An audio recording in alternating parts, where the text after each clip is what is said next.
ইমান গৰম এতিয়া আকৌ এইফালে অফিচৰ কামৰ প্ৰেছাৰ আৰু আনফালে আছা ফেনৰ গৰম বতাহ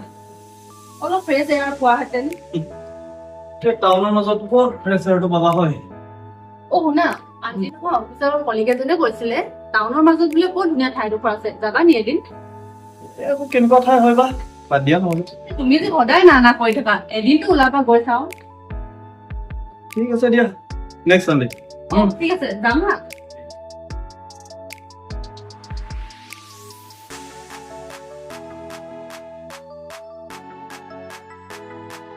আপোনালোকো আহক সেউজীয়াৰ সৈতে কথা পাতি ব্যস্ততাৰ মাজত যান্ত্ৰিক হৈ পৰা স্থবিৰ মনবোৰক অলপ ইন্ধন যোগাই জীপাল কৰি যাওক আজৰি সময়ৰ দিনটোত আপুনি যেতিয়াই আহে তেতিয়াই লগত লৈ যাব পাৰিব এবুকু সেউজীয়াৰ ভালপোৱা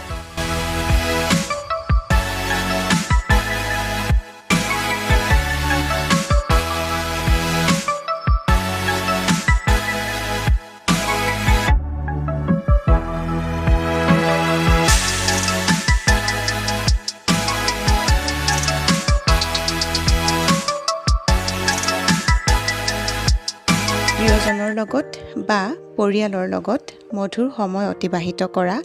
এক সুন্দৰ আৰু উপযুক্ত স্থান হৈছে ব্লজম এক্সটিকা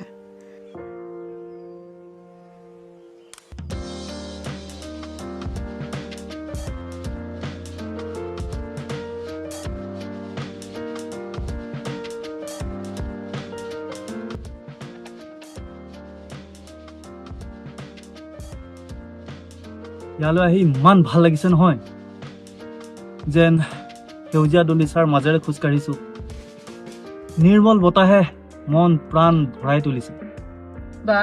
তোমাৰ মুখত আজি কবিতা ভাষা ব্লজম এক্সটিকা কা কামাল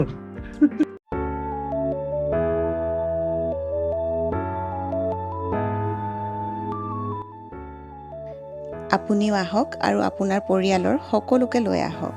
ব্লজম এক্সটিকা